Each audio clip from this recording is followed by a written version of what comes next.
हमारे ऊपर ये जो अज़ाब है अस्सलाम वालेकुम नाज़रीन, मैं हूं फरजाना सदीक और आज की रिपोर्टर डायरी में हम आपको बताएंगे समनाबाद में होने वाले कत्ल की अफसोसनाक दास्तान कि किस तरह मामूली सी तलख कलामी पर मुलज़म ने ईंट के बहिमाना वार करते हुए अपने सके चचा के बेटे को कत्ल कर दिया और मौका से फरार हो गया। लेकिन पुलिस ने इसकी गिरफ्तारी के लिए क्या क्या इकदाम किए, किस तरह से छापे मारे और किन पहलुओं पर तफ्तीश करते हुए उसको फौरी तौर पर गिरफ्तार कर लिया, ये भी हम आपको बताएंगे। लेकिन हम मुलज़म से भी ज़रूर बात करेंगे कि आया ऐसी भी क्या अदम बर्दाश्त की ज़रा सी मामूली तलख कलामी पर अपने ही चचा के बेटे को मौत के घाट उतार दिया। पुलिस ने इस मुकदमा में न सिर्फ मुलज़म बल्कि उसकी वालदा को भी नामजद कर रखा है और मुलज़म को गिरफ्तार कर लिया गया है। लेकिन इसके पीछे सबब क्या है, इस पर हम न सिर्फ पुलिस से बल्कि मुलज़म से भी बात करेंगे। तो आइए जानते हैं।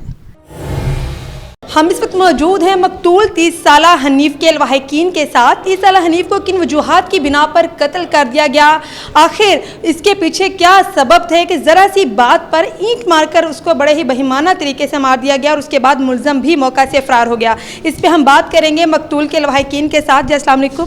वालेकुम सलाम जी। मकतूल के साथ क्या रिश्ता है आपका? जी मैं उनका बहन हुई हूँ। अच्छा, मुझे बताइएगा क्या सबब बना, किस बात पे उसको कत्ल कर दिया गया? रोज़ जुम्मा को तकरीबन शाम 7:30 बजे मोहम्मद हनीफ और शहबाज अपनी वालदा के कहने पे छत पे गया और वहाँ पर उसने कपड़े उतारने के लिए नीचे फेंके तो इतने में मुलज़म असमान उर्फ शानी और उसकी वालदा मजीदा बीबी उर्फ सलमा उन्होंने ललकार मारा कि ऊपर जो है देखो क्या बात है। और मुतवफ़ी मोहम्मद शहबाज जो है वो अपने ध्यान से कपड़े वो इकट्ठे करके नीचे फेंक रहा था कि इतने में मुलज़म ने उसको चुका दिया कि ऊपर कोई भी नहीं है। तो मुतवफ़ी ने कहा कि यार आपने मुझे ना डरा दिया है। तो इतने में उनकी तलक कलामी हुई। तलक कलामी होने के बाद मुलज़म असमान ने उसको ईंट दे मारी और मोहम्मद हनीफ और शहबाज बेहोश हो गए, ज़मीन पर गिर गया।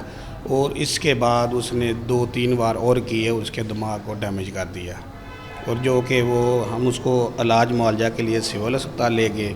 वहाँ ले जाने के बाद सिविल अस्पताल वालों ने उसको रेफ़र अलाइट हॉस्पिटल में कर दिया।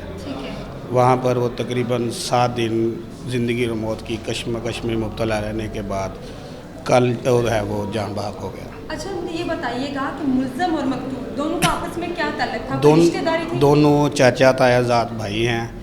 जो मोहम्मद हनीफ है वो ताए का बेटा है और जो मुलज़म है असमान वो चाचाजाद भाई है, यानी सके आपस में कज़न है। कज़न है और साथ साथ इनकी रहायश है दोनों। अच्छा, ये बताइएगा मकतूल हनीफ, इसके कितने बहन भाई हैं, इनका ज़रिए रोज़गार क्या था?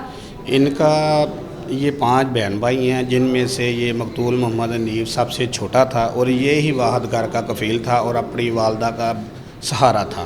ठीक है, कितने और बहन भाई हैं? ये इनकी इसके अलावा 2 भाई हैं, 2 बहनें हैं और सबसे बड़ी जो बहन है वो मेरे घर में है और दूसरी जो छोटी है मोहम्मद वसीम उसके घर में है। हनीफ खुद क्या काम करता था? हनीफ मिल ओनर था, वो अपना मिल मज़दूर था, वहाँ पर मज़दूरी करके अपनी वालदा का घर वालों का पेट पा रहा था। यानी कि घर में वैसे तो वो सबसे छोटा था लेकिन जिम्मेदारियाँ सारी उसके सारी उसके ऊपर थी, सारी जिम्मेदारी उसके ऊपर थी। ठीक है, तो क्या इससे पहले भी रिश्तेदारों में आपस में कोई लड़ाई झगड़ा रहा या ये फर्स्ट टाइम ही है? ये फ़र्स्ट टाइम ही है, लेकिन इससे पहले भी मामूली तलक कलामी होती रहती है। वालदा जो है इसकी वो बच्चे के जहन में एक बगस डाल देती हैं कि ये शरीका जिस वजह से बच्चा ये तैश में आया। अच्छा, मुझे ये भी बताइएगा जो मुलज़म है, चूँकि वो भी रिश्तेदार ही है, उसके चचा का बेटा है, वो क्या करता था? आया वो तालिब इल्म था या वो भी कहीं मजदूरी करता था? वो भी मज़दूरी करता है। ठीक है, तो उसके कितने बहन भाई थे? उसके मेरे ख्याल गालबन 4 बहनें हैं और ये इकलौता भाई है। यानी कि ये अकलौता था जो इकलौता, मुलज़म है। हाँ जी इकलौता है ये। ठीक है। अच्छा, मुझे ये भी बताइएगा पुलिस ने अब तक क्या कार्रवाई की है? क्या मुकदमा दर्ज हो गया आपका? जी मुकदमा दर्ज हो गया है हमारा। पुलिस ने बहुत अच्छा ताउन किया है और बर वक्त इन्होंने कार्रवाई की। मुलजमान के अजीज़ कारब की तरफ इन्होंने रेड की है। रेड करने के बाद जो है कि मुलज़म को इन्होंने गिरफ़्तार कर लिया। अच्छा, मुकदमा किस किस के खिलाफ दर्ज हुआ है? मुकदमा मोहम्मद असमान उर्फ शानी, मजीदा बीबी उर्फ सलमा यानी वालदा और बेटे के ख़िलाफ़ है। ठीक है। अच्छा, ये बड़ा अफसोसनाक वाक़या है कि मतलब उसको कत्ल कर दिया गया। मुझे ये बताइएगा पुलिस ने आपके साथ ताउन अच्छा किया है, आया मुलज़म को अभी तक गिरफ़्तार कर सकी है या नहीं? जी पता चला कि उन्होंने मुलज़म जो है वो गिरफ़्तार कर लिया और डीएसपी मलक तारक साहब ने बर वक्त कार्रवाई करते हुए एसएचओ साहब की सरपरस्ती में टीम तश्कील दी। जुनेद गुजर साहब एसएचओ और नबील साहब और दीगर पुलिस मुलाज़िम ने बहुत अच्छा ताउन किया और फिलफौर उन्होंने कार्रवाई की। बजाय के टाइम को ज़ाया किए उन्होंने फ़ौरन इस पर कार्रवाई करते हुए मुलज़म को कैप्चर कर दिया था। अच्छा, ये जो वाक़या है ये बहुत ही ज़्यादा अफसोसनाक है, इसकी जितनी मज़म्मत की जाए वो कम है, क्योंकि इस तरह के वाक़यात देखने में आते हैं ज़रा सी तलख कलामी पर, ज़रा सी बात पर जो है वो अगले बंदे को मौत के घाट उतार दिया जाता है। पुलिस बकौल आपके कि पुलिस ने मुलज़म पकड़ लिया है, इसके बाद आप क्या देखते हैं, क्या इंसाफ चाहिए आपको? हमें तो ये इंसाफ चाहिए कि मुतवफ़ी मोहम्मद हनीफ़ का वो उसको जो नाहक मजरूब करके कत्ल किया है उसकी दाद हसीन चाहिए। अच्छा ठीक है, जो कत्ल हुआ है हनीफ 30 साला, इसकी मतलब क्या रिप्यूट थी मोहल्ले में, मोहल्लेदारों के क्या तासरात? मोहल्लेदार बरहलफ उसका हर तरह की शहादत देने को तैयार हैं और बहुत अच्छा बच्चा था और आज तक उसकी कोई कंप्लेंट भी नहीं थी। ठीक है, और जो मुलज़म है, चूँकि दोनों मोहल्लेदार भी थे, मुलज़म के बारे में क्या रिप्यूट रही है? मुलज़म की कुछ अरसा पहले को रेपुटेशन वो ठीक नहीं थी। वो कोई इसका मालिक है मकसूद बाजवा, उसके इमाम पे ये बहुत बढ़के लगाता था। ठीक है। अच्छा, ज़ाहिर है आपकी रिश्तेदारी है, आपको क्या लगता है कि कोई सुलह के लिए अगर दबाव होगा तो आप लोग सुलह कर लेंगे, माफ़ कर देंगे, या आप मुलज़म को जो है वो बाकायदा तौर पर एक कटहरे में देखना चाहते हैं? जी ये इसकी मुतवफ़ी की वालदा पे डिपेंड करता है कि अब अगर वो इसको चाहे तो खुदा वास्ते माफ़ कर दे। अगर वो कहेगी कि इसको कटहरे में, कानून कटहरे में लगा कर सज़ा देनी है तो इंशाल्लाह हम पूरी कार्रवाई करेंगे। अच्छा, वैसे तो ये पूछने वाली बात तो नहीं है, यकीनन घर वाले गम से निढाल होते हैं। आपने तो चूँकि उनकी वालदा को भी देखा होगा। अच्छा, मुझे ये बताइएगा, इसके वालिद हयात हैं मकतूल के? वालिद ये मुतवफ़ी शबाज़ बहुत छोटा था जब वो क़ज़ा-ए-इलाही से वफ़ात पा गए थे और उनकी वालदा ने घर में सिलाई कढ़ाई करके इनकी परवरिश की थी। ठीक है।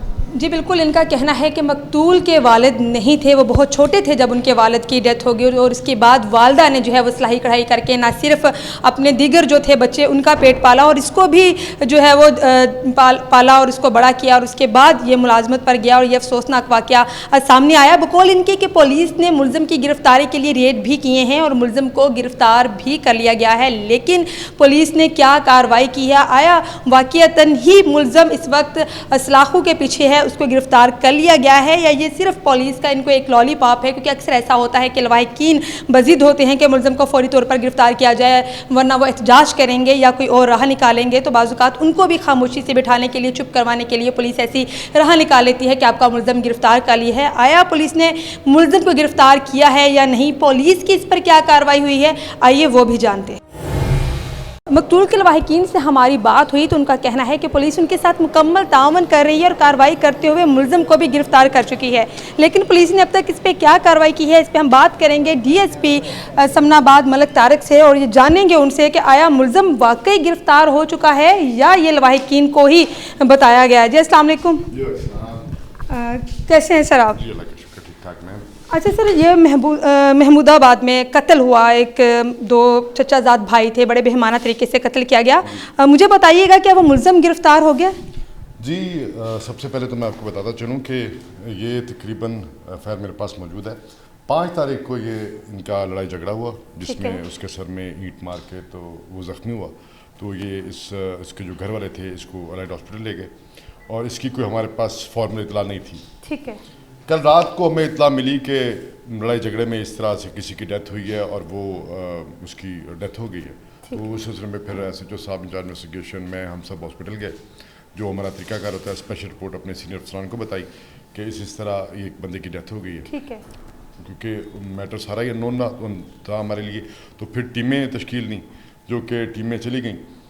रात हमने फैसलाबाद में 6 जगह पर रेड किया, उसके बाद हमने कुछ जदीद आलात की मदद से फैसलाबाद से बाहर साहिवाल रेड किया, फिर पाकपतन रेड किया। पाकपतन वाले रेड में जो एसएचओ साहब है और इंचार्ज इन्वेस्टिगेशन उनको कामयाबी हुई, सुबह तकरीबन 7 बजे सारी रात ये रेड करते रहे, तो वो अल्लाह के शुक्र गिरफ्तार हो गया। अच्छा मलिक साहब, ये बताइएगा इनकी लड़ाई की क्या सिर्फ वही वजह थी जो एफआईआर पे लिखी गई है या कोई और वजह तनाज़ा था? मैम हमारे पास जो अभी तक रिपोर्टेड है, क्योंकि अभी तक बाकायदा तफ्तीश का अमल शुरू नहीं हुआ, ठीक अभी है। तक जो हमारे पास फर्स्ट इंफॉर्मेशन है वो यही है कि इनकी कोई तलक कलामी थोड़ी सी हुई, छत पर मुलक्का छतें हैं इनकी, तो उससे ये इन्होंने ईंट मार के तो उसको ज़ख्मी कर दिया जिसकी डेथ हो गई। ठीक है। फिलहाल तो हमारे पास यही है, अब तफ्तीश करेंगे तो पता चलेगा, शायद कोई और बात हो।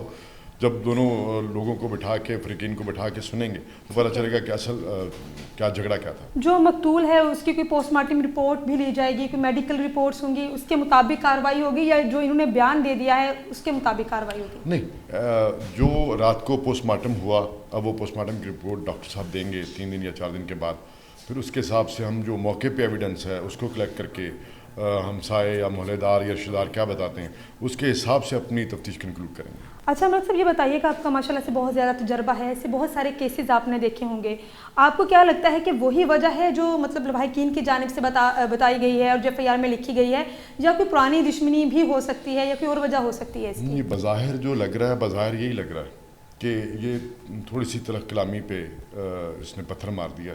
इसमें कोई साबका, ना तो हमारे पास कोई एप्लीकेशन है, ना इनकी कोई FIR है, ना ही कोई और लवाहिकीन बता रहे हैं कि कोई साबका लड़ाई हो या किसी ये फ्रेश जस्ट छोटी सी बात पे जो हमारे माशरे में प्रॉब्लम है अदम बर्दाश्त की, ये उसी का एक छोटा सा नमूना। अच्छा मतलब मेरी अभी कुछ देर कबल वाहिकीन से बात हुई तो उन्होंने मुझे बताया जो मुल्ज़म है वो अकलौता है, 5 बहनों का भाई है। क्या पैगाम देना चाहेंगे? अब देखें जो मकतूल था वो तो जान से गया, अब जो मुल्ज़म है इस पर भी 302 का मुकदमा दर्ज होगा, घर वालों को भी परेशानी होगी। क्या पैगाम देना चाहते हैं लोगों को, क्या देखते हैं इस केस से कि लोगों को क्या सीखना चाहिए? देखिए जी, सबसे पहले तो हमारा मज़हब हमें हुक्म देता है, नसीहत करता है बर्दाश्त की, कि अपने अंदर सब्र पैदा करें, बर्दाश्त पैदा करें। आप देखें सड़क पे एक छोटा सा एक्सीडेंट होता है, उसके नतीजे में लोग एक दूसरे को मार मार के बुरा हाल कर देते हैं। ये वही चीज़ है जो लोगों के अंदर आ रही है। दूसरी जो माएँ हैं उनसे मैं स्पेशली कहूँगा कि वो जब अपने बच्चों की तरबियत कर रही होती हैं तो अपने अजीज़ व क़ारब के बारे में उनके अंदर नफ़रत ना पैदा किया करें। इसमें एक छोटी सी जो बात हमने सुनी है कि इसमें जो एक वालदा या उसका ये है कि वो मुसलसल से अपने बच्चों को दूसरे बच्चों के साथ मुकाबले के लिए तैयार करती रहती थी कि जी उससे अच्छा बनना है या वट एवर, लेकिन वो पॉजिटिव सेंस में होना चाहिए था। ठीक है। वो जैसे इंटरनल उस बंदे के अंदर कोई चीज़ बनती रही और वो किसी एक छोटी सी बात पे वो फूट के तो वो इस तरह का हादसा बन गया।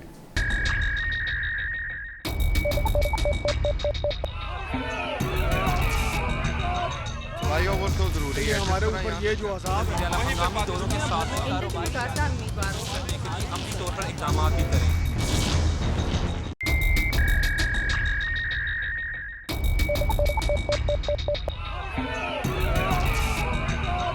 भाइयों वो तो जरूरी है, हमारे ऊपर ये जो अज़ाब है हंगामी दौरों के साथ अमली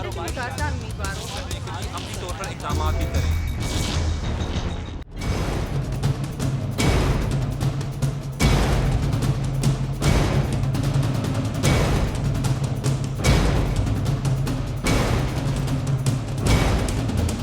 जी बिल्कुल, DSP समनाबाद मलक तारिक की जानिब से हमें यह बताया गया कि मुल्ज़म गिरफ्तार हो चुका है, यानी मुल्ज़म को SHO समनाबाद जुनैद नज़ीर ने अपनी टीम के हमरा गिरफ्तार कर लिया। मुल्ज़म की गिरफ्तारी कैसे अमल में लाई गई, इस पर हम बात करेंगे SHO समनाबाद जुनैद नज़ीर से। अस्सलाम वालेकुम।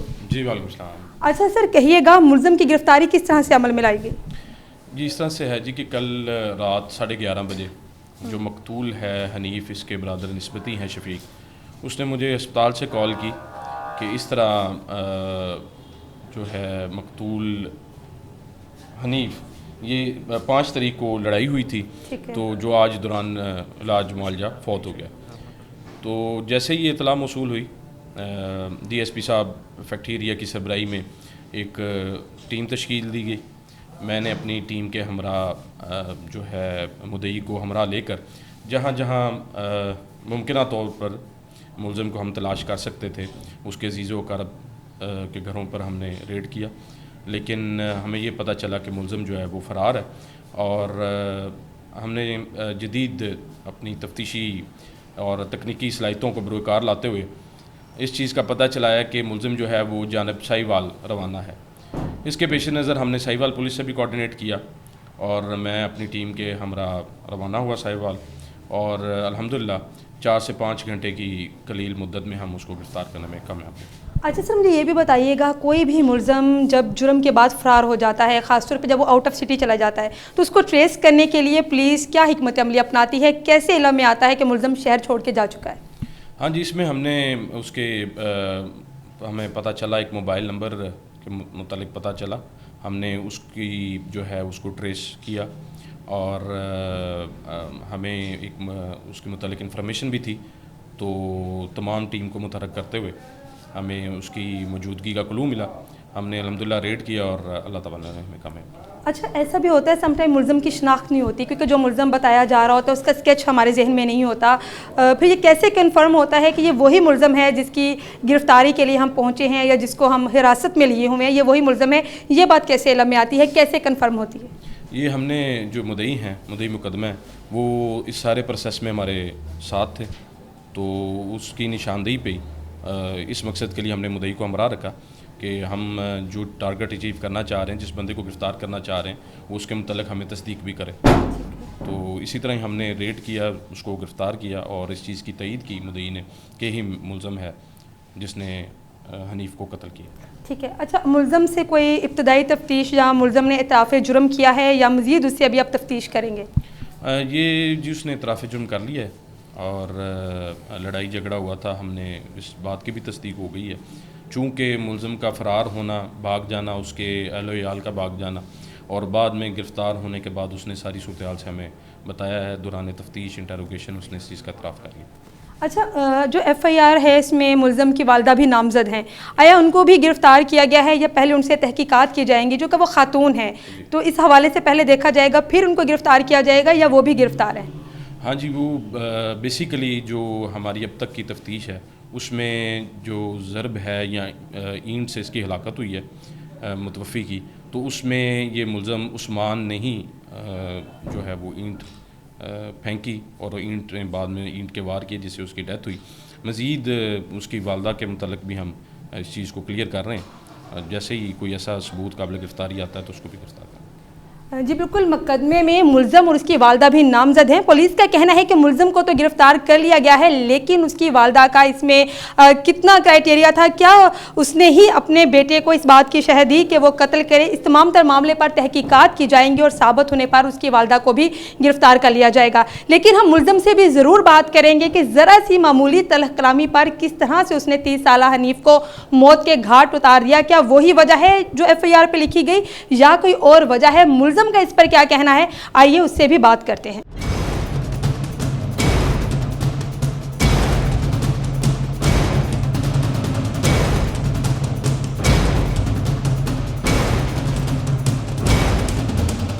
जी बिल्कुल, पुलिस ने कार्रवाई करते हुए बिलाखिर मुलज़म उस्मान को गिरफ्तार कर लिया। मुलज़म उस्मान से भी हम बात करेंगे और जानेंगे कत्ल की वजूहात क्या हैं। अच्छा, मुझे बताइएगा आपका पूरा नाम क्या है? मेरा नाम उस्मान अली। कितने बहन भाई हैं आप? मेरी 5 बहनें हैं, मैं अकेला भाई हूँ। तो कौन सी वजूहात थी, किस वजह से आपने कत्ल किया?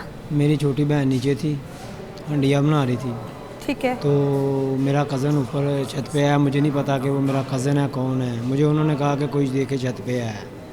मैं कंप्यूटर पे फ़िल्म वगैरह देख रहा था, तो फिर दूसरी मरतबा उन्होंने मुझे कहा कि कोई छत पे है। मैं जब गया तो कोई भी नहीं था। जैसे ही मैं नीचे के लिए रवाना हुआ तो पीछे से मेरे कज़न ने दीवार फलांगी तो मेरी तरफ आके मुझे डरा दिया।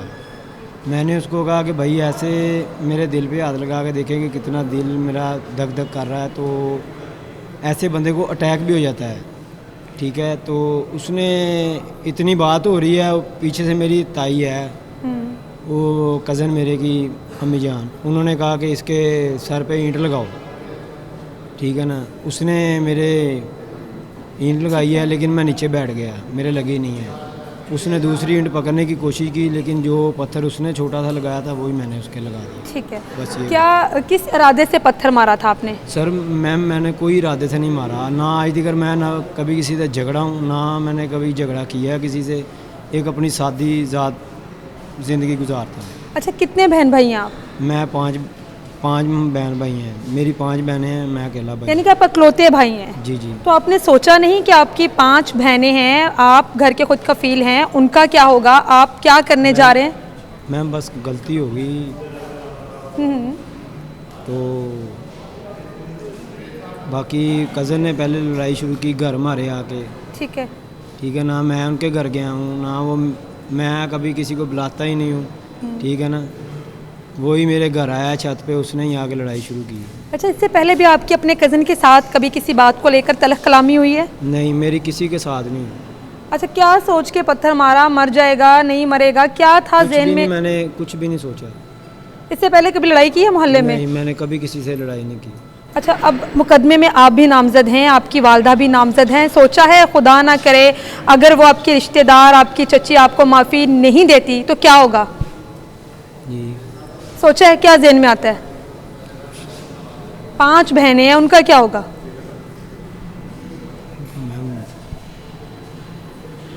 अच्छा, बाकी लोगों को क्या पैगाम देना चाहेंगे?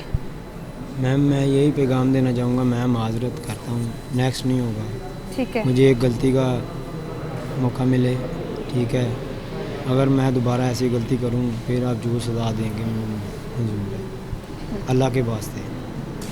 जी, अब तक जो हमारी बात हुई है डीएसपी से, एसएचओ से और ख़ास तौर पे मुलज़म से, इस सारी वजूहात के पीछे एक ही वजह है, वो है अदम बर्दाश्त। ज़रा सी बात पे कत्ल कर देना, तशद्दुद का निशाना बनाना हमारी सोसाइटी में ये रिवायत बनती जा रही है। लेकिन खुदारा अपने गुस्से को कंट्रोल रखें। आप किसी भी फ्रस्ट्रेशन का शिकार हैं, किसी भी तरह की आपको कोई टेंशन है, गुस्सा है, उससे खुद पे मुसल्लत हरगज़ ना करें। एक तो जान से जा चुका ये मुलज़म उस्मान एक वाज़ेह मिसाल है, 5 बहनों का अकलौता भाई है। अगर इसको अदालत से सजा होती है तो इसकी 5 बहनों का क्या होगा, इसकी वालदा का क्या होगा? इस तरह के जो मामलात हैं वो लम्हा है, फिक्रिया है। एजुकेशन के साथ साथ हमें अपने बच्चों को तरबियत और शऊर देने की भी ज़रूरत है। ख़ास तौर पे अगर हम जॉइंट फैमिली सिस्टम में रहते हैं, अपने बच्चों की मुकाबलाबाजी की हवा ज़रूर रखें, लेकिन उनकी तालीम को लेकर, उनके शऊर को लेकर, उनकी दीगर सरगर्मियों को लेकर हरगिज़ बच्चों को इस बात की हवा ना दें कि उसको कत्ल कर दो या वो तुम उससे बेहतर क्यों नहीं लड़ाई कर सकते, वरना इस तरह के जो मामलात हैं वो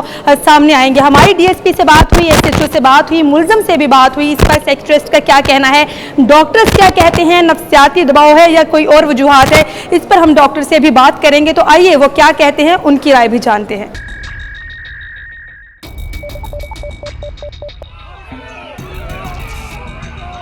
भाइयों वो तो जरूरी है हमारे ऊपर ये जो अज़ाब है, हम दोनों के साथ अमली तौर पर इक़दाम भी करें।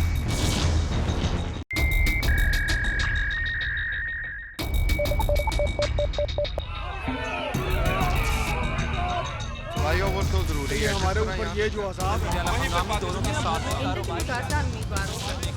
तौर पर इक़दाम भी। आखिर क्यों ज़रा सी बात पर हमारी सोसाइटी में अदम बर्दाश्त का मुजाहरा देखने में आता है? सब्र का पैमाना क्यों लबरेज हो जाता है? ज़रा सी बात पर कत्ल कर देना, लड़ाई झगड़ा करना मामूल बन चुका है और आए रोज़ इस तरह के वाक़यात रिपोर्ट होते हैं। आया लोग फ्रस्ट्रेशन का शिकार हैं, शदीद ज़हनी दबाव है। आखिर क्या वजह है? रोज़गार की तंगी है, एजुकेशन या शऊर की कमी है? वजूहात क्या हैं? इस पर हम बात करेंगे सीनियर माहिर नफ्सियात डॉक्टर समरीन अफजल से। अच्छा मैडम, मुझे ये बताइएगा, मैं आपको आगाह करूंगी, सबसे पहले थाना समनाबाद के इलाका में एक अफसोसनाक वाक़या हुआ है। ज़रा सी तलख कलामी पर मुलज़म ने ईंट के वार करते हुए अपने सके चचाजाद को कत्ल कर दिया। उसके बाद मौका से फरार हो गया, पुलिस ने उसको गिरफ्तार किया। हमारी जब उससे बात हुई तो उसके चेहरे पे ज़रा भी नदामत नहीं थी। उसको इस चीज़ का तो खौफ था कि मुझे गिरफ्तार कर लिया गया, लेकिन एक पछतावा, मलाल वो हमें कहीं भी नज़र नहीं आया, ना उसकी बातों में, ना लहजे में, ना ही उसकी आंखों में।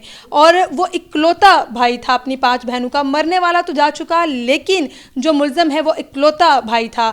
तो आप क्या कहेंगी कि हमारे माशरे में इस तरह का जो रवैया है वो क्यों देखने में आ रहा है? बहुत शुक्रिया आप लोगों का, आपने मुझे इस अहम मौजू पे बात करने का मौका दिया है और ये बड़ा ही अफसोसनाक वाक़या है। अगर हम लोग देखें कि इसकी मुख्तलिफ़ वजूहात हो सकती हैं। अगर नफ्सियाती एतबार से देखते हैं तो बच्चों की परवरिश में और उनकी एजुकेशन में, और इनिशियली तो मैं ये बताना चाहती हूँ कि जो अदम बर्दाश्त है, इनटॉलरेंस है बेसिकली, उसमें ये है कि आप वैल्यूज़ और बाकी चीज़ों को, आपके जो इक़्तिदार हैं माशरती लिहाज से, मजहबी लिहाज से और बाकी चीज़ों को सही तरह से लर्न ना कर सकना, उसमें जो रोल प्ले कर सकते हैं उसमें आप ये कहें कि पेरेंट्स का बहुत अहम रोल है। ठीक है कि आपकी जो पेरेंटल एजुकेशन है और आप पेरेंटिंग स्किल्स जो हमारे यहाँ जो बड़ी लैक करती हैं, ठीक है कि पेरेंटहुड भी एक जॉब है, उस पॉइंट ऑफ व्यू से बच्चों को राइट और रॉन्ग का कॉन्सेप्ट देना, ठीक है कि वैल्यूज़ को कैसे फॉलो करना चाहिए, हमारी क्या लिमिट्स हैं, उसको कैसे फॉलो करना है। और उसके साथ साथ जो हमारी अपनी एज ए ह्यूमन बीइंग मुआशरती लिहाज से हम सब की क्या प्रैक्टिसेस हैं, क्या हम टॉलरेंट मुआशरे के से ताल्लुक़ रखते हैं और फैमिली पैटर्न्स हमारे किस तरह के हैं, उस लिहाज से इस चीज़ को देखना भी ज़रूरी है। और दूसरी बात जो है, इसमें फिर फेमिलियल पॉइंट ऑफ व्यू से भी बहुत सारी चीज़ें इस तरह की हो जाती हैं, जैसे कि आप ये कहें कि आपने बताया कि वो इकलौता भाई, ठीक है, और आप ये कहें कि शुरू से ही बहुत लाडला होगा, ठीक है, और कोई रूल्स लिमिट्स सोसाइटी में उस तरह से शुरू से ही ऐसे नहीं हो सकता कि एक बंदा एकदम से कोई इंतहाई एक स्टेप ले ले, ठीक है। उस पॉइंट ऑफ व्यू से अगर हम लोग देखते हैं तो उसमें डेफिनेटली इनिशियली कभी जब उसने इस तरह से कोई क्राइम कमिट किया होगा तो उसके ऊपर अगर तभी उसको राइट और रॉन्ग का एक कॉन्सेप्ट दिया जाता, कोई लिमिट्स डिसाइड कर दी जाती, ठीक है, तो आज वो इतना इंतहाई कदम ना उठाता।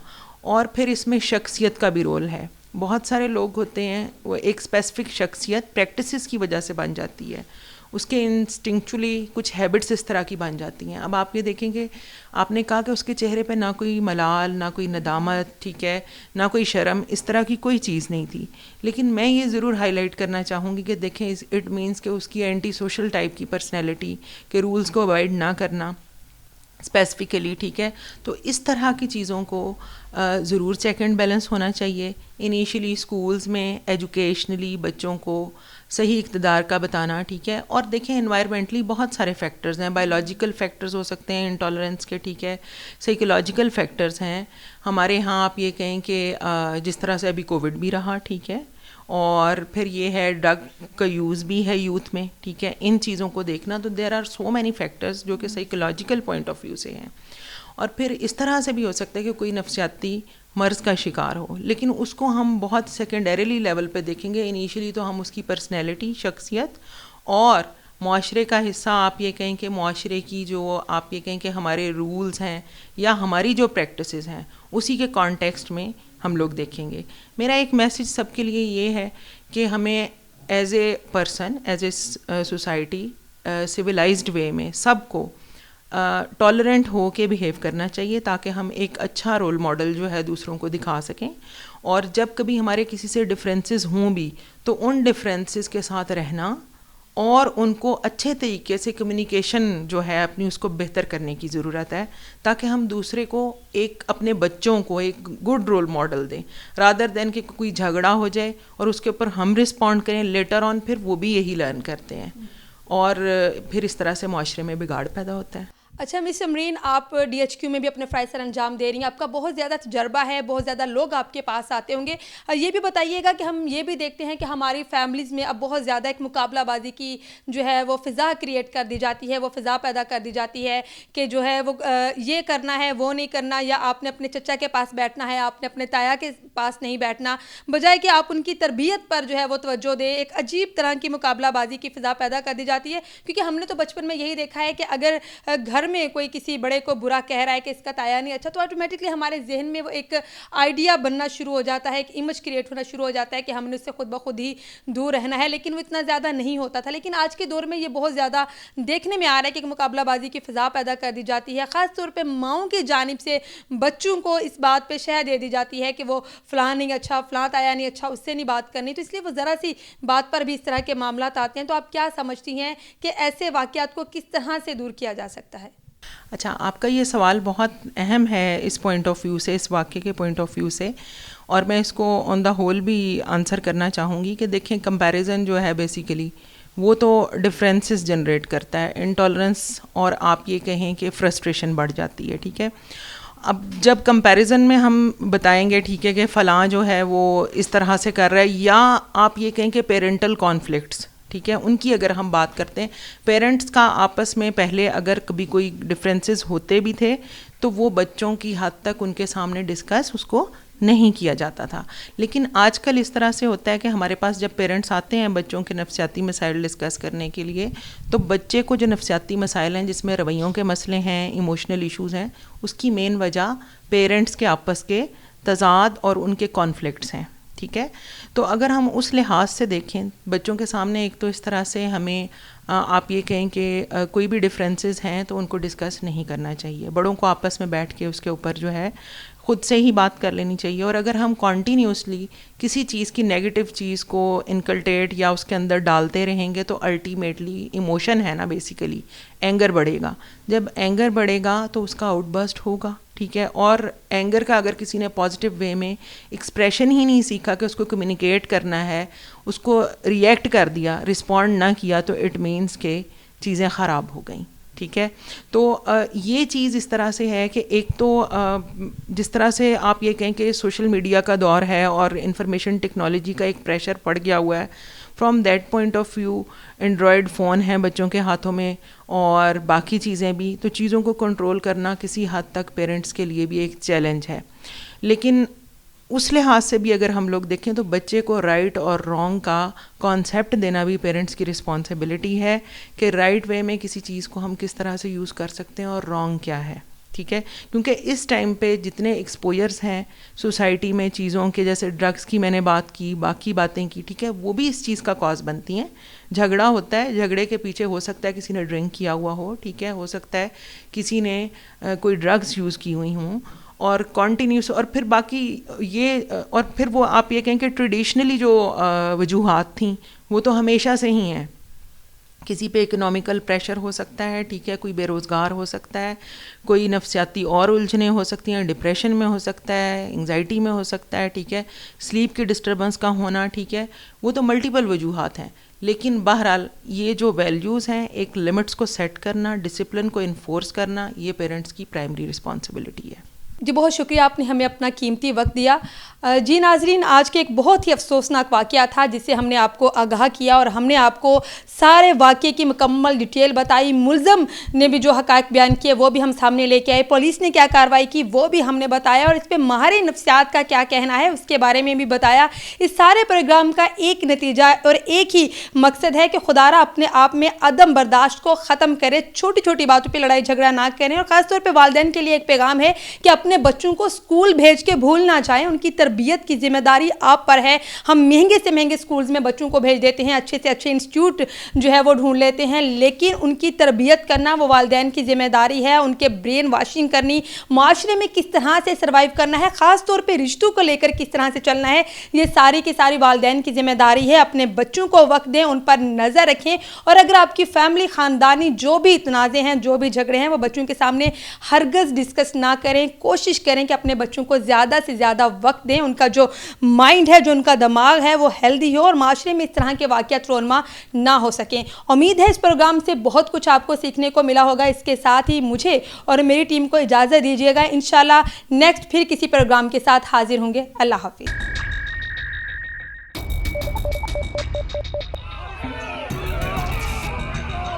भाइयों वो तो ज़रूरी है हमारे ऊपर ये जो अज़ाब हम दोनों के साथ आमनी तौर पर इकदाम भी करें।